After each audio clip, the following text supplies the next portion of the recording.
മുന്നിൽ നിന്നവൻ അല്പം മുന്നിലേക്ക് നീങ്ങിയപ്പോൾ സ്ട്രീറ്റ് ലൈറ്റിന്റെ വെട്ടത്തിൽ ആമുഖം വാവയും കണ്ടു. കാറിൽ പോയിരിക്കുക. ചാവിയെടുത്ത് അവളുടെ മുന്നിലേക്ക് നീട്ടി പിന്നിൽ നിൽക്കുന്ന കാറിലേക്ക് നോക്കി അലക്സ് പറഞ്ഞു, ദേ ചേട്ടാ, വലിയ ഹീറോ കളിക്കാതെ ആ മുതലിനെ ഇങ്ങോട്ട് വിട്ടേ. ഒരുത്തൻ അലക്സിന് മുന്നിൽ കയറി നിന്ന് പറഞ്ഞു. കൈവീശിയവന്റെ മുഖവും തലയും തീർത്തു കൊടുത്തൊരെണ്ണം. വേച്ചുപോയവനെ കാലുയർത്തി ഒരു ചവിട്ടും കൊടുത്ത് നിലത്തേക്കിട്ടു. വാവ കാറിനരികിലേക്ക് പോകാതെ അവിടെ തന്നെ നിന്നു. കയ്യും വീശി മുഖത്തിനു നേരെ മറ്റൊരുത്തൻ അലറിക്കൊണ്ടു വന്നപ്പോൾ അലക്സ് ഒഴിഞ്ഞു മാറി. ഓടി വന്ന മറ്റൊരുവന്റെ പിന്നിൽ നിന്നും ഷർട്ടിൽ പിടിച്ചു വലിച്ച് മുന്നിലേക്ക് നിർത്തി. പിന്നിലൂടെ വന്നവനെ കാലുമടക്കി ഒരു തൊഴിയും കൊടുത്തു. നാലിനെ എടുത്തിട്ടങ്ങ് പെരുമാറി. നിലത്ത് നിന്ന് എഴുന്നേറ്റ് പാഞ്ഞു വന്നവന്റെ വയറിന് നേരെ മുഷ്ടി ചുരുട്ടി ഇടിച്ചു.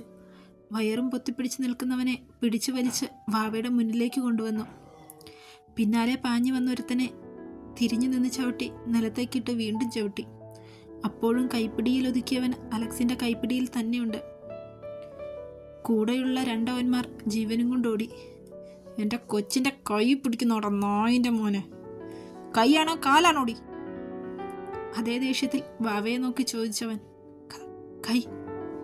അവൻ്റെ കൈ പിടിച്ച് തിരിച്ചു കറക്കി ഒരു മടക്കം വെച്ചു കൊടുത്തു. അലറി കരഞ്ഞുകൊണ്ടവൻ നിലത്തേക്ക് വീണു. പോയി കാറിൽ കയറി. അലക്സിന്റെ ഒരലർച്ചയ്ക്ക് വാവ ഓടിപ്പോയി ഡോർ തുറന്ന് കാറിൽ കയറി. ബാഗ്. അവളെ അമർത്തി നോക്കിയൊന്ന് മൂളിക്കൊണ്ട് അലക്സ് മുന്നോട്ട് നടന്നു. വാവയുടെ ബാഗും എടുത്ത് തിരിച്ചു വന്ന് കാറിലേക്ക് കയറി. ബാഗ് പിൻസീറ്റിലേക്ക് വെച്ച് വാവയുടെ നേരെ കൈ നീട്ടി. എന്താ കീ താടിപ്പോത്തെ? പെട്ടെന്ന് അവൾ ചാവി അവൻ്റെ കയ്യിലേക്ക് കൊടുത്തു. ഞാൻ പൊയ്ക്കോളാം. തനിക്കൊപ്പം ഡോർ തുറന്നിറങ്ങി വരുന്നവനെ കാണെ വാവ തിരിഞ്ഞു നിന്നുകൊണ്ട് പറഞ്ഞു. എന്നെ പറഞ്ഞു വിടാൻ നോക്കാതെ നീ പോയി വേദുവിനെയും വിളിച്ചോണ്ട് വാ. എങ്ങോട്ട്? എങ്ങോട്ടാണെന്ന് അറിഞ്ഞാലേ നീ വരുവുള്ളോ? ഭാവ അവനെ കൂർപ്പിച്ചൊന്ന് നോക്കി. നിന്റെ ചേച്ചിക്കും അനിയത്തിക്കും ഇല്ലാത്ത ദേഷ്യമാണല്ലോ നിനക്ക്.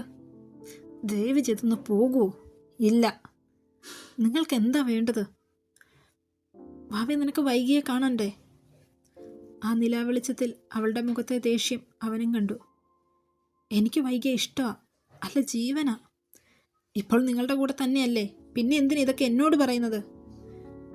വൈകിയോടൊപ്പം നിങ്ങളും എനിക്കൊപ്പം ഉണ്ടാകണം. ഇല്ല. പറഞ്ഞവൾ തിരിഞ്ഞ് കല്ലുകെട്ട് കയറി കാർ ലോക്ക് ചെയ്ത് പിന്നാലെ അവനും. താനിതെങ്ങോട്ടാ? നിങ്ങളെയും കൊണ്ടേ ഞാൻ പോകൂ. അതുവരെ ഞാനും ഇവിടെ കാണും. അത് ഞാൻ എൻ്റെ പെണ്ണിന് കൊടുത്ത വാക്കാം. അവളെ മറികടന്നവൻ മുന്നോട്ട് പോയി ഡോറിൽ മുട്ടി. എൻ്റെ ദൈവമേ! ഭാവ നെറ്റിയിലടിച്ചു. നീ എവിടെ പോയി? ഡോർ തുറന്നതേ ചീറിക്കൊണ്ടുവന്ന രാഗി അലക്സിനെ കണ്ട് കണ്ണും മിഴിച്ചവനെ നോക്കി. രാഗിയെ തറപ്പിച്ചൊന്ന് നോക്കി അലക്സ് അകത്തേക്ക് കയറി. അല്ല. ടി വിയിൽ നിന്ന് നോട്ടം മാറ്റി സുധാമ നോക്കുമ്പോൾ ദേ ഒരുത്തൻ അകത്തേക്ക് കയറിപ്പോകുന്നു. ചാടി എഴുന്നേൽക്കുന്ന കൂടെ മടിയിലിരുന്ന റിമോട്ട് നിലത്തേക്ക് വീണു. ഡാ, ആരാടാ നീ? ചോദിക്കുന്നതിനൊപ്പം അലക്സ് തിരിഞ്ഞപ്പോഴാണ് സുധാമ അവൻ്റെ മുഖം കണ്ടത്. ഇവനാ ഡോക്ടറല്ലേ? തിരിഞ്ഞ് വാതിലിന് നേരെയും നോക്കിയവർ. വൈകിയുണ്ടോയെന്ന്. ആ സമയം വാവ അകത്തേക്ക് കയറി. റൂമിലേക്ക് കയറി പോകുന്നവൾക്ക് പിന്നാലെ അലക്സും കയറി. എന്താമ്മ ഇതൊക്കെ? ഇവൻ്റെ പുറകെയോ വൈക പോയത്? സുധാമ അടക്കം പറഞ്ഞു. ഇവൻ്റെ കൂടെയോ? രാഗി വായും പൊളിച്ചുകൊണ്ട് ചോദിച്ചു. ഇയാളെപ്പോലെ ഒരുത്തനെ കിട്ടാനുള്ള യോഗ്യതയൊക്കെ അവൾക്കുണ്ടോ? അലക്സിൻ്റെ തലയെടുപ്പും മുഖത്തെ ഗൗരവഭാവവും നീണ്ടു വളർന്ന തലമുടിയും ഒക്കെ ഒറ്റ നിമിഷം കൊണ്ട് ഓർത്തെടുത്തുകൊണ്ട് അവൾ ചിന്തിച്ചു. ഭാവയ്ക്ക് പിന്നിൽ അലക്സിനെ കണ്ട് വേദു ശരിക്കും ഞെട്ടി. പഠിച്ചുകൊണ്ടിരുന്ന ബുക്ക് അടച്ചു വെച്ചവൾ എഴുന്നേറ്റു. അപ്പോഴും പകപ്പോടെ അലക്സിനെ നോക്കുന്നുണ്ട്.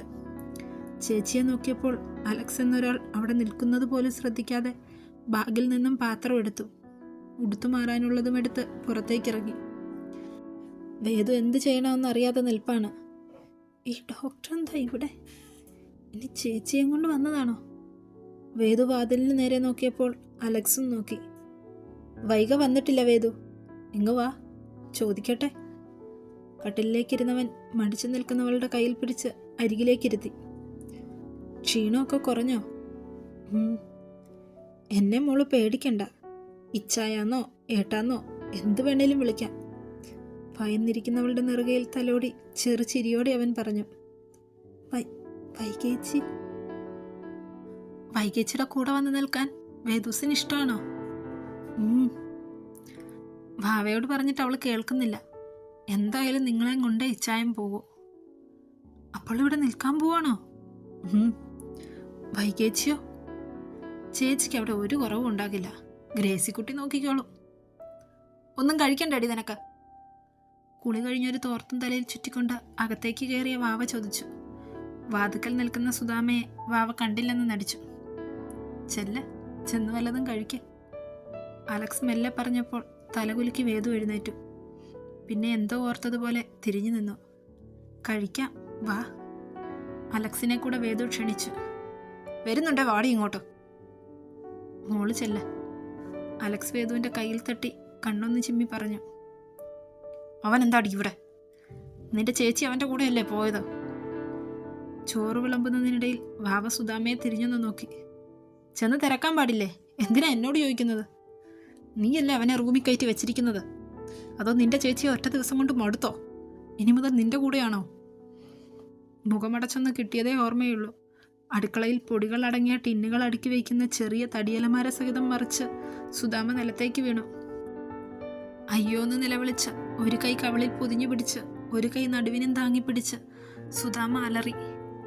പക്കപ്പോടെ വാവയും വേദവും തിരിഞ്ഞു നോക്കുമ്പോൾ കണ്ടു അമ്മായിക്കരികിലേക്ക് നടന്നെടുക്കുന്ന അലക്സിനെ. എൻ്റെ പിള്ളേരെക്കുറിച്ച് തോന്നിവാസം പറയുന്നോടി. ബാക്കി അവൻ്റെ പല്ലിനിടയിൽ ഞെരിഞ്ഞമർന്നു. അവൻ അവരുടെ നേരെ കാലുയർത്തി. അയ്യോന്ന് സുധാമ ഉറക്കെ അലറി. തടയാൻ മുന്നോട്ടഞ്ഞ വേദുവിൻ്റെ കയ്യിൽ ഭാവ പിടിച്ചു. 2 കിട്ടട്ടെ.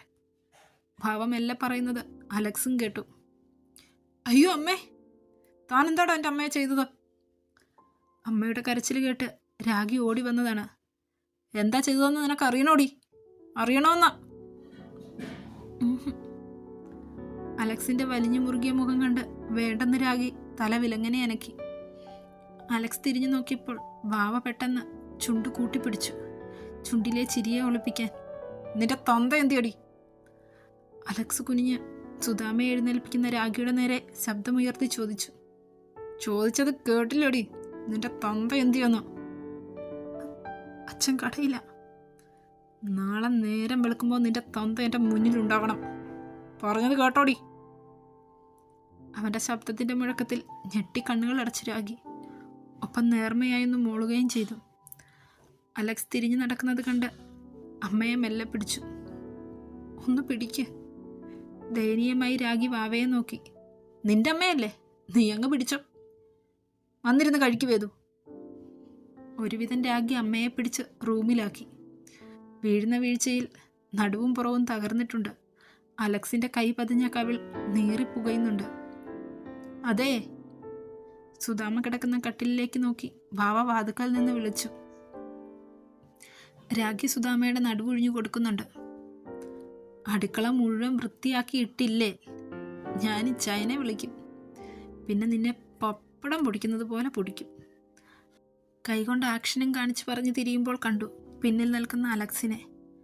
മുഖത്തൊരു ചിരിയുണ്ട്. ചെറിയൊരു ചമ്മൽ തോന്നിയെങ്കിലും പുറത്ത് കാണിക്കാതെ മുഖം വെട്ടിച്ചവൾ റൂമിലേക്ക് കയറി. അതേ ചിരിയോടെ ഫോണുമായി അവൻ പുറത്തേക്കിറങ്ങി. അല്പസമയത്തിനുള്ളിൽ റോഡിലൊരു ബുള്ളറ്റ് വന്നു നിന്നു. അലക്സ് ഇറങ്ങി ചെന്നപ്പോൾ ഒരു കവർ അവൻ്റെ കയ്യിലേക്ക് കൊടുത്ത് ബുള്ളറ്റ് തിരിച്ചുപോയി. അലക്സിനുള്ള ഡ്രസ്സ് വൈശാഖ് കൊടുത്തു വിട്ടതാണ്. അകത്തേക്ക് കയറി കവറിൽ നിന്ന് ടവലും ടീഷർട്ടും ഒരു കാവിമുണ്ടും എടുത്ത് അടുക്കള വഴി പുറത്തേക്കിറങ്ങുമ്പോൾ രാഗിയെ കണ്ടുവെങ്കിലും അവൻ ശ്രദ്ധിക്കാനേ പോയില്ല. ടിന്നുകളെല്ലാം നിലത്ത് വീണ് ചില്ലുകുപ്പികൾ പൊട്ടിയിട്ടുമുണ്ട്. പല പൊടികളും അടുക്കള മുഴുവൻ നിരന്നു. രാഗിക്ക് ദേഷ്യം വരുന്നുണ്ട്.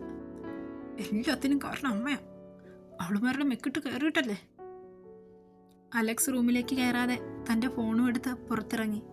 അരത്തിണ്ണയിലിരുന്നു. നല്ല നിലാവുണ്ട്. വാവയും വേദവും അലക്സിനൊപ്പം വരുന്നത് കാത്തിരിക്കുവാണ് വൈക. ഇടയ്ക്ക് എബിയും അന്നമ്മച്ചിയും ഏഞ്ചലും സാമുവലും റൂമിലേക്ക് കടന്നു വന്നു. വന്നപ്പോൾ ശരിക്കും അവൾ ഭയന്നു. നേരത്തെ അന്നമ്മച്ചി ദേഷ്യപ്പെട്ടതാണ്. വൈകിയുടെ കൈ പിടിച്ച് കുറേ കരഞ്ഞു, കുറേ ക്ഷമ പറഞ്ഞു. ഒപ്പം അലക്സിൻ്റെ വിവാഹം, അവൻ്റെ ജീവിതം, താൻ കാട്ടിക്കൂട്ടിയത് എല്ലാം അവളെ കട്ടിലിൽ പിടിച്ചിരുത്തി പറഞ്ഞു. അന്നമ്മച്ചിക്കൊപ്പം വൈകിയും കരഞ്ഞു. വല്യമ്മച്ചി വന്ന് അവളെ കൂട്ടി വല്യമ്മച്ചിയുടെ റൂമിലേക്ക് പോയി. ഇരുവർക്കുമുള്ള ഭക്ഷണം ഏഞ്ചൽ മുകളിലേക്ക് കൊണ്ടു കൊടുത്തു. എങ്കിലും എല്ലാവരോടും മിണ്ടാനൊക്കെ അവൾക്ക് ഭയം തോന്നി. അലക്സ് ആരോട് സംസാരിക്കാറില്ല, താഴേക്കിറങ്ങണ്ട എന്ന് ഓർമ്മിപ്പിച്ചിരുന്നു. ദാ കൊച്ചേ, നിനക്കുള്ള ഫോണാ. ഫോൺ റിങ് ചെയ്തപ്പോൾ വല്യമ്മച്ചി ഫോൺ വൈകിയുടെ നേരെ നീട്ടി. എനിക്കോ എന്ന ഭാവത്തിൽ ഫോണിൻ്റെ സ്ക്രീനിലേക്ക് നോക്കിയപ്പോൾ അലക്സ് എന്ന പേര് കണ്ടു. അവൾക്ക് നെഞ്ചിടിപ്പേറി. ഇന്നാ കിടന്ന കിടപ്പിൽ കിടന്ന് വല്യമ്മച്ചി ഫോൺ നീട്ടുമ്പോൾ മടിച്ച് വൈക ഫോൺ കൈനീട്ടി വാങ്ങി. ഫോൺ വൈകിയുടെ കയ്യിലിരുന്ന് നിർത്താതെ റിങ് ചെയ്തുകൊണ്ടിരുന്നു. വല്യമ്മച്ചി തലയൊന്നുയർത്തി നോക്കുന്നതോടെ കണ്ടപ്പോൾ വൈക പെട്ടെന്ന് കോളെടുത്തു. ഹലോ പറയുന്നതിനു മുന്നേ അവിടുന്ന് വൈക എന്ന വിളി തന്നെ തേടിയെത്തിയിരുന്നു. പതിഞ്ഞ ശബ്ദത്തിൽ വൈക മൂളി, നമ്മുടെ റൂമിലേക്ക് പോ. വൈക ഡോർ തുറന്ന് പുറത്തേക്കിറങ്ങി അലക്സിന്റെ റൂമിൽ കയറി. ഡോർ ലോക്ക് ചെയ്യുന്നില്ലേ? അവനെങ്ങാനും റൂമിലുണ്ടോ എന്നവൾ ചുറ്റും ഒന്ന് നോക്കി. ഇല്ല എന്നുറപ്പിച്ച് ഡോർ ലോക്ക് ചെയ്തു. ഞാനിപ്പോൾ തൻ്റെ വീട്ടില. അവളുടെ ഞെട്ടലിനൊപ്പം പുറത്തേക്ക് വന്ന ശബ്ദം അലക്സിൽ ചിരി ഉണർത്തി. ഇനി ഇവരെയും കൊണ്ടേയുള്ളൂ. വാവ സമ്മതിച്ചിട്ടുണ്ടാവില്ല എന്ന് വൈകിക്ക് തോന്നി. എവിടെയാകും കിടക്കുന്നത്?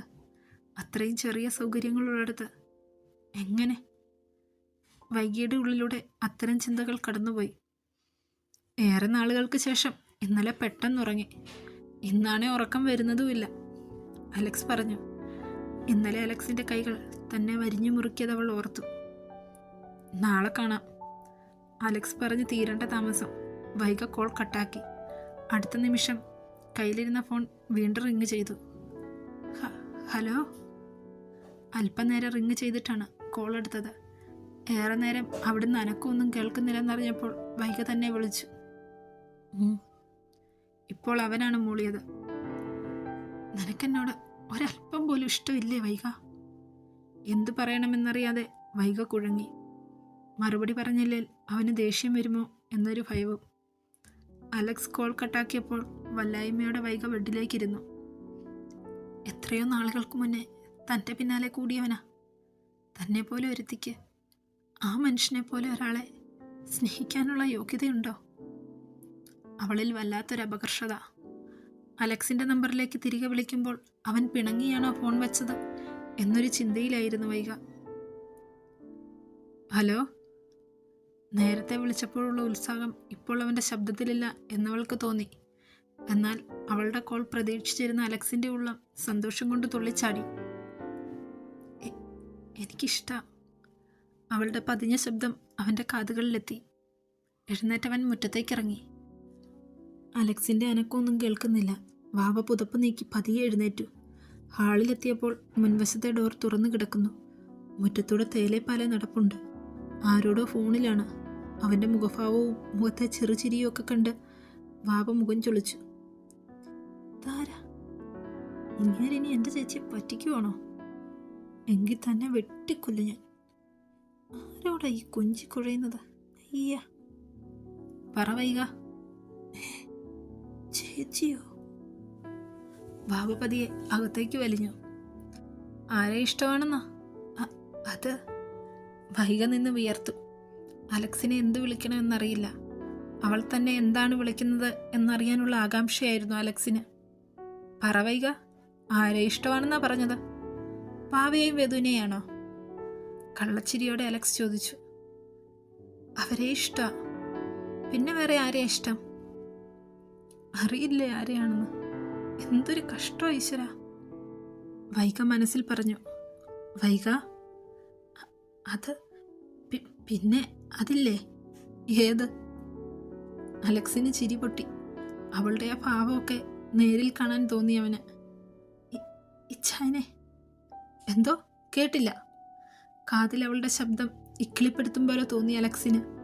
ഒരു നിമിഷം ആ അനുഭൂതിയിൽ നിന്നതിന് ശേഷം വീണ്ടും കേൾക്കാൻ തോന്നി. ഇച്ഛായനെ പെട്ടെന്ന് പറഞ്ഞിട്ടവൾ കോൾ കട്ടാക്കുമ്പോൾ സന്തോഷം കൊണ്ട് അവൻ്റെ കണ്ണുകൾ നിറഞ്ഞു. അത് മനസ്സറിഞ്ഞുകൊണ്ടുള്ള ഇഷ്ടമല്ലെന്നും അവനറിയാം. വാവയോടും വേദുവിനോടും താൻ കാണിക്കുന്ന കരുതൽ കൊണ്ടുള്ള ഇഷ്ടം. ലൈക്കും കമൻറ്റും ഒക്കെ ചെയ്യണേ. നമ്മുടെ ചാനൽ ആദ്യമായിട്ട് കാണുന്നവർ ഒന്ന് സബ്സ്ക്രൈബും കൂടെ ചെയ്യണേ. Thank you.